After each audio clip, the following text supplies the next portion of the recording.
निलम्बित प्रधान न्यायाधीश जबरा विरूद्धको महाभियोग प्रस्ताव निष्प्रभावी भएको संसद सचिवालयको पत्राचारपछि विवाद उत्पन्न। पत्रमाथि प्रश्न उठाउँदै सर्वोच्च अदालतद्वारा संवैधानिक र कानूनी आधारबारे जानकारी गराउन आग्रह। जबरा विरूद्धको महाभियोग सम्बन्धी पत्राचार गर्ने संसद सचिवालयका कर्मचारीलाई कार्यवाही गर्न बार एसोसिएसनको माग। प्रस्ताव जीवितै रहेको सरकारका प्रवक्ताको भनाई। प्रमुख दलहरूबाट विभाजित भएर बनेका नयाँ दलहरूलाई प्रतिनिधि सभा र प्रदेशसभा निर्वाचनमा न्यून जनमत। कतिपय दलले संसदमा प्रवेश समेत नपाउने। चरको विरोधपछि चीनद्वारा शून्य कोविडको नीति फिर्ता। विद्यालय र अस्पतालमा मात्र कोविड परीक्षणको कार्ड देखाउनु पर्ने व्यवस्था। र आईसीसी विश्वकप लीग 2 को सिरिजमा घरेलु टोली नामिबियाद्वारा नेपाल सामु 276 रनको लक्ष्य पेश। नमस्कार, कान्तिपुर डायरीका साथमा साथी सूरज र म पार्वता। समाचार अब विस्तारमा। निलम्बित प्रधान न्यायाधीश चोलेन्द्र शमशेर जबरा विरूद्धको महाभियोग प्रस्ताव निष्प्रभावी भएको बेहोरासहित संसद सचिवालयले गरेको पत्राचारलाई लिएर विवाद उत्पन्न भएको छ। प्रतिनिधि सभा निर्वाचन सम्पन्न भएपछि जबरामाथिको महाभियोग निष्क्रिय भएको बेहोरासहित सचिवालयले गरेको पत्राचारमा सर्वोच्च अदालतले प्रश्न उठाएको छ। त्यस्तै संविधानविद र कानून व्यवसायीले सचिवालयको पत्राचार संसदीय मान्यता विपरीत भएको टिप्पणी गरेका छन्। आफू विरूद्धको महाभियोग निष्प्रभावी भएको जानकारी गराउन माग गर्दै जबराले निवेदन दिएको भोलिपल्ट संसद सचिवालयले संवैधानिक निकायहरूलाई पत्राचार गर्दै महाभियोग प्रस्ताव निष्क्रिय भएको बताएपछि विवाद उत्पन्न भएको हो। सचिवालयले महाभियोग प्रस्ताव निष्प्रभावी भएको उल्लेख गर्दै प्रधान न्यायाधीशले नियमित रूपमा कार्य सम्पादन गर्न पाउने जानकारी गराएको छ। पत्रको बेहोराबारे जानकारी दिँदै संसद सचिवालयका प्रवक्ता रोजनाथ पाण्डेले भन्नुभयो, महाभियोगको प्रस्ताव तत्कालीन प्रतिनिधि सभामा प्रारम्भिक छलफल र महाभियोगको सिफारिस समितिबाट प्रतिवेदन बुझाइसकेको, तर तत्पश्चातको प्रक्रिया अगाडि नबढेको अवस्थामा 2079 मंसिरमा नयाँ प्रतिनिधि सभाको निर्वाचन सम्पन्न भइसकेकोले 2078 फागुन 1 मा तत्कालीन समयमा महासचिवबाट सम्माननीय प्रधान न्यायाधीश श्री चोलेन्द्र शमशेर जबराले कार्य सम्पादन गर्न नपाउने भन्ने बेहोराको पत्र समेत निष्प्रभावी भएको बेहोरा जानकारीको लागि अनुरोध गर्दछु। प्रधान न्यायाधीशको नियमित कार्य सम्पादन गर्नको लागि उहाँले दिनुभएको निवेदनको छायाप्रति यसा संलग्न रहेको छ। निलम्बित प्रधान न्यायाधीश जबरा उमेर हदका कारण अवकाशमा जान एक साता बाँकी रहेको बेला महाभियोग प्रस्तावको विषयमा संसद सचिवालय र सर्वोच्च अदालत बीच विवाद देखिएको हो। सर्वोच्च अदालतले निलम्बित प्रधान न्यायाधीश चोलेन्द्र शमशेर जबरा विरूद्धको महाभियोग प्रस्ताव निष्क्रिय भएको भन्ने संसद सचिवालयको पत्राचारमाथि प्रश्न उठाउँदै संवैधानिक र कानूनी आधारबारे जानकारी गराउन माग गरेको छ। सर्वोच्च अदालतले प्रस्ताव निष्प्रभावी हुने आधार खोज्दै 5वटा प्रश्न उठाएको छ। सचिवालयको पत्राचारपछि बसेको सर्वोच्चको पूर्ण इजलासले संसद सचिवालयलाई महाभियोग प्रस्तावका सम्बन्धमा सिफारिस समितिबाट प्रतिनिधि सभामा सो प्रस्ताव पेश हुने वा नहुने भन्ने बारे जवाफ दिन भनेको छ। त्यस्तै महाभियोग प्रस्ताव तत्कालीन प्रतिनिधि सभाको कार्यकाल समाप्त भएको मितिले निष्प्रभावी भएको भनिएको हो वा निर्वाचन भएको मितिले निष्प्रभावी भएको हो भन्ने बारे प्रश्न पार्न सर्वोच्चले आग्रह समेत गरेको छ। त्यसैगरी अदालतले महाभियोग लागेका प्रधान न्यायाधीशले निवेदन दिनुभएको मितिले निष्प्रभावी भएको हो भन्ने प्रश्न समेत उठाएको छ। नवनिर्वाचित प्रतिनिधि सभाले कार्य प्रारम्भ नगरेको अवस्थामा कुन संवैधानिक वा कानूनी व्यवस्थाको आधारमा महाभियोग प्रस्ताव निष्प्रभावी भएको भनी उल्लेख गरिएको भन्ने जिज्ञासासहित पत्राचार गरेको छ। यसैबीच सर्वोच्च अदालत बारका अध्यक्ष एवं वरिष्ठ अधिवक्ता पूर्णमान साक्य लगायतले संसद सचिवालयको पत्राचार विरूद्ध रिट दायर गरेका छन्। रिटमा संसद सचिवालयका महासचिव भरत राज गौतमको पत्र असंवैधानिक भएको दावी गरिएको छ। भोलि सार्वजनिक विदा परेकाले शुक्रबारका लागि रिटको पेशी तोकिएको छ। रिटमा अन्तरिम आदेश मार्फत महासचिव गौतमको पत्र कार्यान्वयन नगर्न माग गरिएको छ। यसैबीच नेपाल बार एसोसिएशनले निलम्बित प्रधान न्यायाधीश चोलेन्द्र शमशेर राणाको महाभियोग निष्प्रभावी भएको भन्ने बेहोरासहित पत्र दिने संघीय संसद सचिवालयका कर्मचारीलाई कार्यवाही गर्न माग गरेको छ। बारका अध्यक्ष गोपालकृष्ण घिमिरे र महासचिव अन्जिता खनालले संविधान कानून विपरीत काम गर्ने कर्मचारीलाई तत्काल कार्यवाही गर्न माग गर्नुभएको हो। सचिवालयको पत्रबाट नेपालको संविधान, ऐन, कानून तथा संसदीय मूल्य मान्यताको उल्लंघन भएको बारले टिप्पणी गरेको छ। संसदको पत्र पछि जबरा अदालतमा जाने तयारी गरेपछि कानून व्यवसायीहरू विरोधमा उत्रिएका छन्। जबरालाई सर्वोच्च अदालत प्रवेशमा रोक्न नेपाल बार एसोसिएशनले भोलि पनि धरना दिने भएको छ। आजको धरनापछि संचारकर्मीसँगको कुराकानीमा नेपाल बार एसोसिएसनका अध्यक्ष गोपाल कृष्ण घिमिरेले महाभियोग संसदले छिनोफानो गर्नुपर्ने बताउनुभयो। महाभियोगको विषयलाई एउटा कर्मचारीले निष्क्रिय भएको भन्ने अधिकार नभएको उहाँले बताउनुभयो।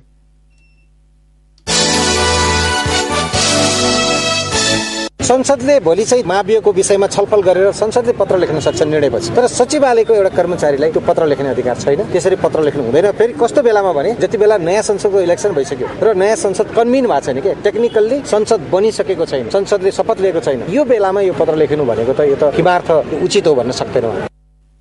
कानून व्यवसायीले संसद सचिवालयले न्यायपालिकामाथि हस्तक्षेप गर्न खोजेको टिप्पणी गरेका छन्। अध्यक्ष घिमिरेले भन्नुभयो, अब चोलेन्द्र शमशेर राणाज्यू यहाँ आउन लाग्नुभयो, हामी कहाँ उभियौँ भन्दा पनि हामी अदालतको कम्पाउन्डमा उभिएका हो। वास्तवमा हिजोदेखिको यो विषय थियो। नेपाल बार एसोसिएसनले हिजो पनि यो कुरालाई चाहिँ गम्भीरतापूर्वक लिएको थियो। आजको बार एसोसिएसनले पनि के गरेको छ त भन्दाखेरि यो विषयलाई गम्भीरतापूर्वक लिएको छ। वास्तवमा नेपालको न्यायपालिकामाथिको यो जुन हस्तक्षेप हुन खोजेको छ, यो विकृति, विसङ्गति, भ्रष्टाचारबाट न्यायपालिकालाई मुक्त गर्नुपर्छ भन्ने जुन अभियान छ नेपाल बार एसोसिएसनको, यो अभियान कन्टिन्यू छ। संविधानविद र कानूनविदहरूले राजनीतिक शक्तिको दबावमा संसदका महासचिवले पत्राचार गरेको हुन सक्ने बताएका छन्। अधिवक्ता ओम प्रकाश अर्यालले संसदको पत्राचारले न्यायपालिकामाथि ठाडो हस्तक्षेप भएको बताउनुभयो। एउटा कर्मचारीले अब यो हदको निर्णय, यो हदको चाहिँ कार्य, किन भन्दा उहाँले त एउटा चाहिँ कामकाज गर्न नपाउने महाभियोग लागिसकेको मान्छे, विवादित मान्छेलाई प्रधान न्यायाधीशको कुर्सीमा ल्याएर राख्दै हुनुहुन्छ भनेपछि न्यायपालिका माथिको कत्रो हस्तक्षेप हो यो। न्यायपालिकाको स्वतन्त्रता माथिको, यसको निष्ठा, यसको पवित्रता, यसको स्याङ्क्टिटी माथिको कत्रो हस्तक्षेप हो उहाँको कार्यबाट त धेरै ठूलो हस्तक्षेप भयो नि त। राज्यका मेजर अर्गन्सहरूमाथि यो खालको चाहिँ हस्तक्षेप गरिन्छ भनेदेखि चाहिँ त्यो राज्यद्रोह पनि मान्न सकिन्छ। कतिपय यो सिद्धान्तता यस्तो क्रियाकलापहरू राज्यद्रोह समान हुन्छ। यसैबीच सरकारले जबरा विरुद्धको महाभियोग प्रस्ताव जीवितै रहेको बताएको छ। मन्त्री परिषदको निर्णयबारे जानकारी गराउन आयोजित पत्रकार सम्मेलनमा सरकारका प्रवक्ता संचार तथा सूचना प्रविधि मन्त्री ज्ञानेन्द्र बहादुर कार्कीले महाभियोग प्रस्ताव यथावत रहेको बताउनुभयो। प्रतिनिधि सभामा चोलेन्द्र शमशेर जबराको विरुद्ध महाभियोगमाथि छलफल भएर त्यो छलफलको प्रतिवेदन अर्को अब गठित प्रतिनिधि सभामा छलफल हुने विषय त्यो जीवितै छ र यो महाभियोग सार्वभौम सम्पन्न संसदको सम्पत्ति हो र यसको छलफल अब आउने प्रतिनिधि सभामा छलफल भएर यसले एउटा निर्णयमा पुग्छ। विभिन्न 21 वटा आरोप लगाएर नेपाली कांग्रेस, माओवादी केन्द्र र एकीकृत समाजवादीका सांसदले गत वर्ष फागुन 1 गते प्रतिनिधि सभामा महाभियोग प्रस्ताव दर्ता गराएका थिए। महाभियोग दर्ता भएपछि जबरा स्वत निलम्बनमा पर्नु भएको थियो।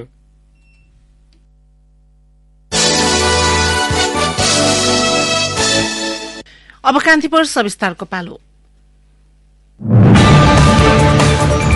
कान्तिपुर सविस्तार। निर्वाचनबाट संघीय संसदको प्रतिनिधि सभामा 7वटा दलले राष्ट्रिय पार्टीको मान्यता पाएका छन्। 12वटा दलको प्रतिनिधित्व रहने संसदमा प्रवेश गराउँदै गर्दा राष्ट्रिय स्वतन्त्र पार्टी, जनता पार्टी र नागरिक उन्मुक्ति पार्टी नयाँ दलको रूपमा उदाएका छन्। तर विगतमा क्रियाशील दलबाट विभाजित भएर बनेका कतिपय दलहरूले चुनावमा खराब नतिजा बेहोरेको देखिन्छ। तीमध्ये केही दलले संसदमा प्रवेश पाएका छैनन् भने संसदमा प्रतिनिधित्व गर्न लागेका दल समेत सत्ता समीकरणमा मात्र जोडिने भएका छन्।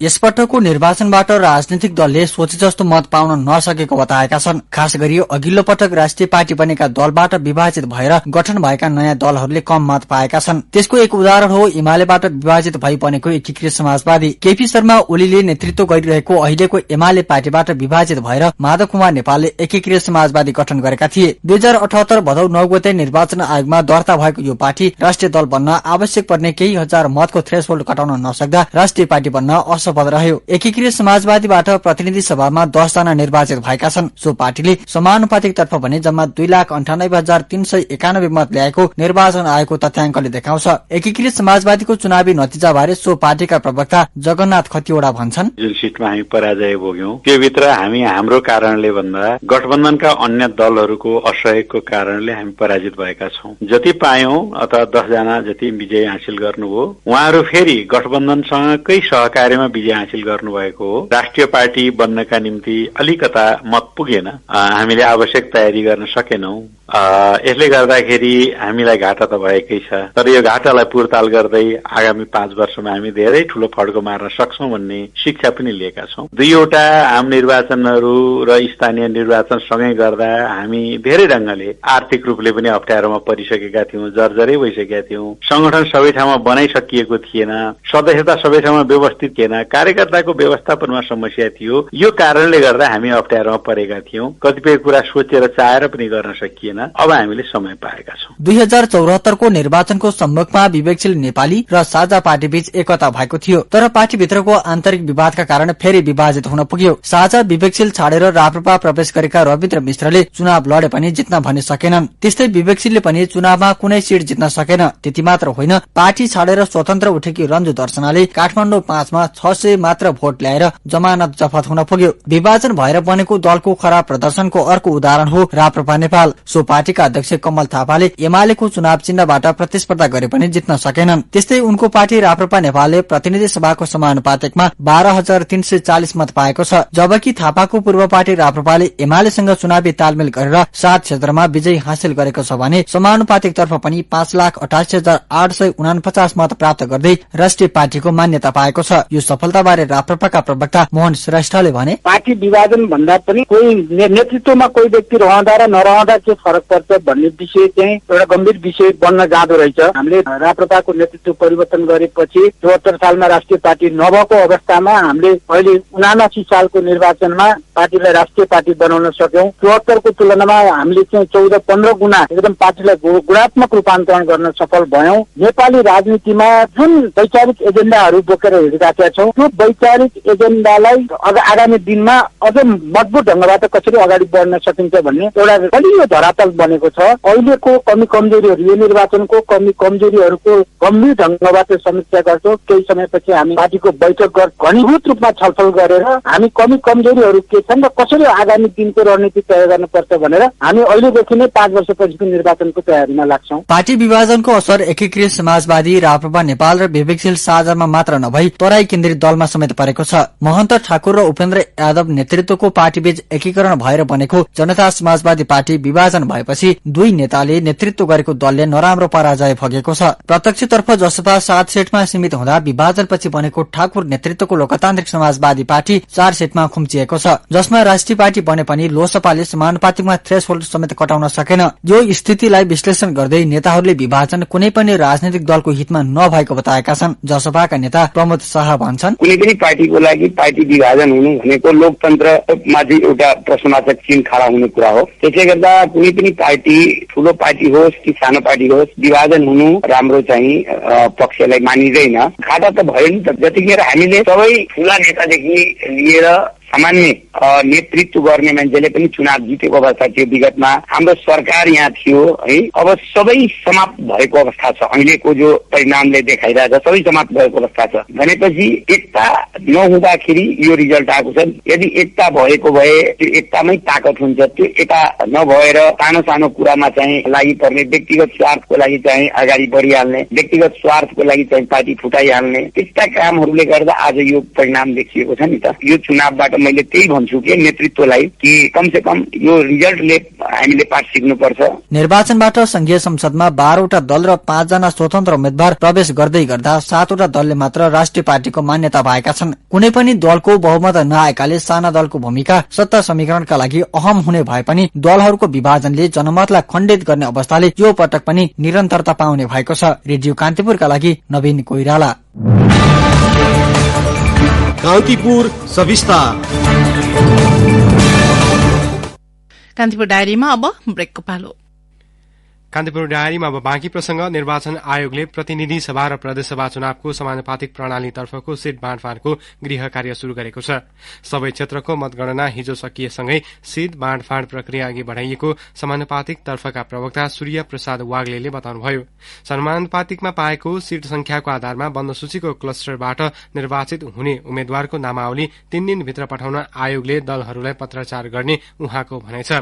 दलहरूले समानुपातिक तर्फको सीट बाँडफाँडमा गृह कार्य नसकेकाले भोलि पत्र पठाउने प्रवक्ता वाग्लेले बताउनुभयो। समानुपातिकमा 3% मत कटाएका दलको कुल 92,71,791 मतलाई आधार मानेर निर्वाचन आयोगले 110 सीट बाँडफाँड गर्दैछ। दलले महिला, दलित, आदिवासी जनजाति, खस आर्य, मधेसी, थारू, मुस्लिम, पिछड़िएको क्षेत्र, अल्पसंख्यक समुदाय तथा अपाङ्गता भएका व्यक्तिको प्रतिनिधित्व हुने गरी समानुपातिकबाट विजयी हुने उम्मेद्वार छनौट गर्नुपर्नेछ। दलले प्रत्यक्ष र समानुपातिकमा पाएको सीट राष्ट्रिय सभामा रहेका सदस्यका आधारमा समावेशी प्रतिनिधित्व गराउनुपर्छ। संघीय संसदमा दलले कम्तीमा 33% महिला प्रतिनिधित्व गराउनुपर्ने बाध्यकारी व्यवस्था छ।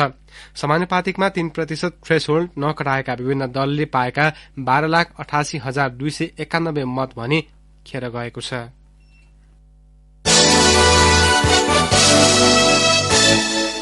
पाल्पामा बिहे बोझपछि बिरामी परेका अधिकांश बिरामीमा आउँका कीटाणु देखिएको छ। दूषित पानी, खाना वा सरसफाईका कारणबाट आउँ लाग्ने गर्दछ। मिशन अस्पतालमा उपचार गर्न गएकाहरूको दिशा जाँच गरेको रिपोर्टमा आउँका कीटाणु देखिएको स्वास्थ्यकर्मी तथा चिकित्सकले बताएका छन्।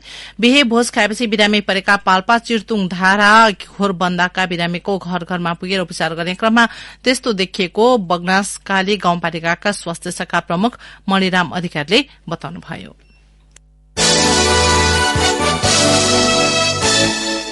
सरकारले पोलियो खोपको क्लिनिकल ट्रायलको लागि अनुमति दिएको छ। सरकारका प्रवक्ता एवं संचार मन्त्री ज्ञानेन्द्र बहादुर कार्कीले मन्त्री परिषदको निर्णय सार्वजनिक गर्दै हिजो बसेको बैठकले पोलियो खोपको क्लिनिकल ट्रायलको लागि अनुमति दिएको जानकारी दिनुभयो। त्यस्तै सरकारले विद्यालय क्षेत्र, शिक्षा क्षेत्र आयोजनाका लागि फिनल्याण्ड सरकारबाट प्राप्त हुने 19 मिलियन युरो र विद्यालय शिक्षा क्षेत्र आयोजनाका लागि नर्वे सरकारबाट प्राप्त हुने करिब 2 अर्ब 57 करोड़ रूपियाँ बराबरको अनुदान सहायता स्वीकार गर्ने निर्णय गरेको छ।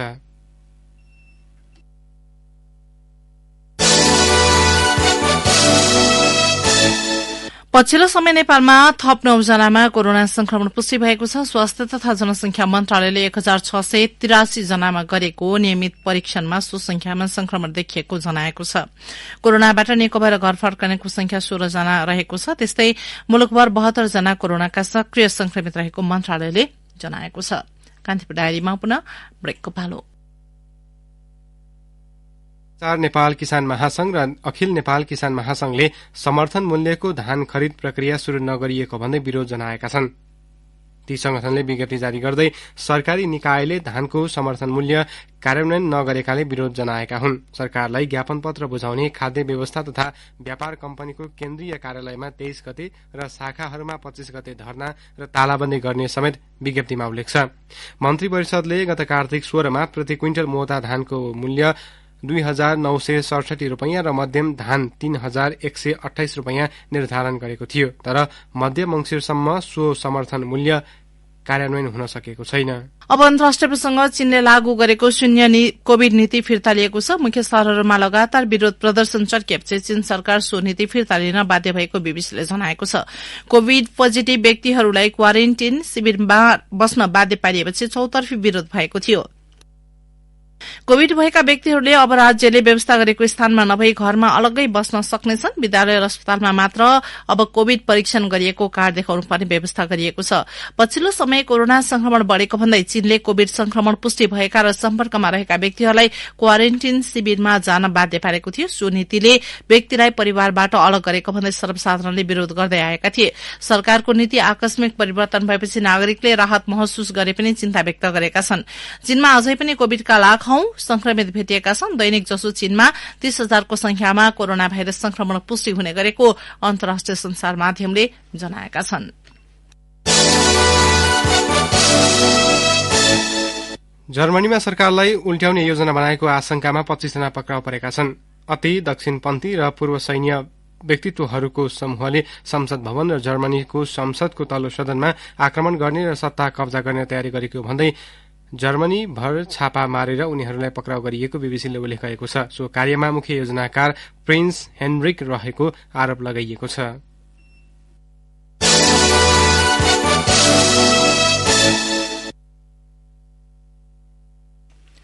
अब खेल प्रसंग कतारमा जारी फिफा विश्वकप फुटबलको क्वार्टर फाइनल समीकरण पूरा भएको छ। 32 राष्ट्रलाई 8 समूहमा विभाजन गरी खेलाइएको समूह चरणका खेलबाट 16 टोलीसम्म नकआउट चरण प्रवेश गरेका थिए। नकआउट चरणबाट 8 टोली क्वार्टर फाइनल प्रवेश गरेका छन्।